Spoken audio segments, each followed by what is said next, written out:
Hello and thank you for joining us today for this demonstration. September brings a delightful mix of just about everything, with access to plenty of summer blooms still, but with hints of autumn coming into flower. Within your designs, make a conscious effort to embrace the season, incorporating a variety of textures such as berries, greenery and warm colours that we're using today. Autumn brings this fabulous colour palette for us to employ. Now, other popular choices of flowers that you could use include Alstroemeria, dahlias, similar in shape to the Germini that I'm going to use today, September flower that you may know as Aster, Cosmos, Gladioli and Echinops, just to name a few. Now, Sheaf is a tied bouquet. The name sheaf derives from a sheaf of corn. It's an informal design and can be either modern in its presentation or traditional, depending on the plant materials that you select.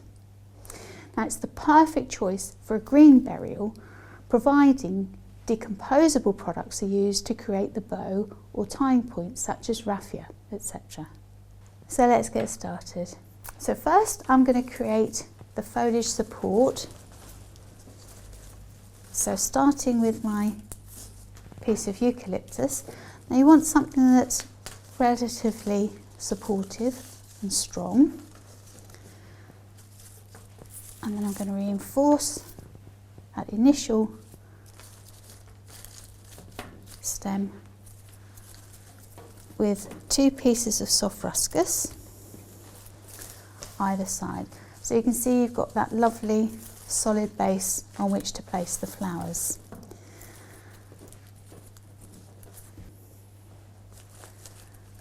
And then either side of that initial placement. And you can bring stems under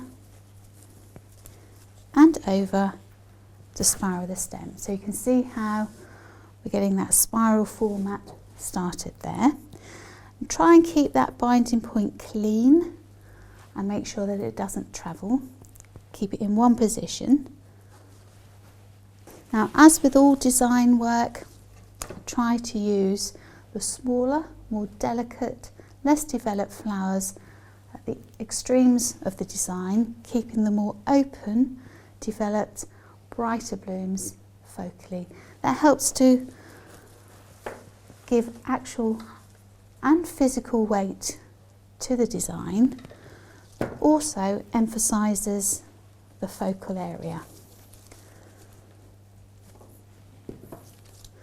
So following those same lines that we've already started,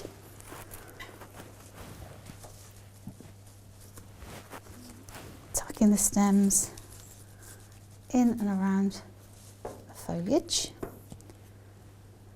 and again bringing some stems under the binding point and some over.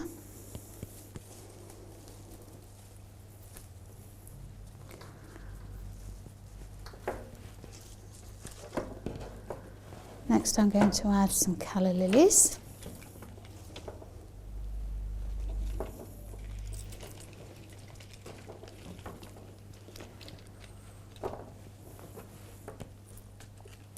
I'm going to thread those through the existing placements. That will just help to anchor them. When you've come towards the centre of the design, have a look at the profile, because it's the roses that actually need to be at the highest position. So once you've started to build the design up, that's when you can have a look and check that you're happy with the profile and how the design is progressing.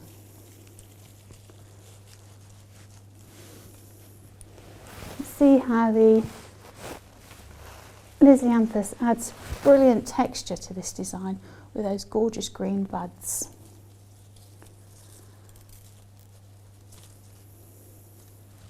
And you can already see, by keeping the stem spiral, how you're starting to create that three-dimensional profile. Now often it's helpful to create a bit of depth at the tying point at the base, which will help to create actual and visual balance. Now I'd recommend using something like folded aspidistra leaves for that. I'm not using them today because they don't really lend themselves to this style of flower choice that we've made. So I'm going to reserve a few stems of the Amazing Kibo just to put in low when we've finished. Before you get confident in creating this style of design, you may find it easier to tie the stems as you progress. There's no reason why you can't do that. It also helps to make the design more manageable on your workbench, because once the stems are tied together, you can then lift it and move it around as you work. And then once you become more confident in the style of design, you can hold everything in your hand as I'm doing today.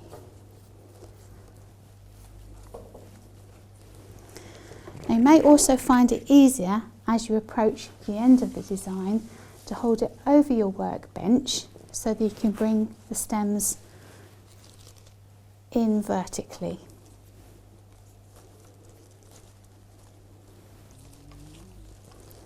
Ensure the stems are securely fastened. And as I said to you earlier, if you want to keep it all biodegradable, then just add the raffia bow at this stage. But I usually like to include green anchor tape just for added security and to make it that bit more stable.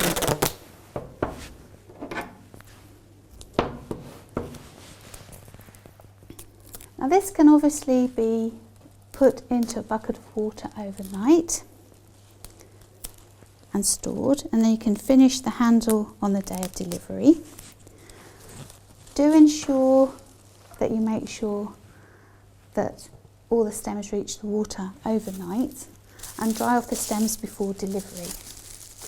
Now although this design appears really simple, it's very important that you get the basic construction rules to achieve a well-balanced and proportionate design that will withstand handling and, importantly, transportation. Thank you so much for watching this seasonal demonstration.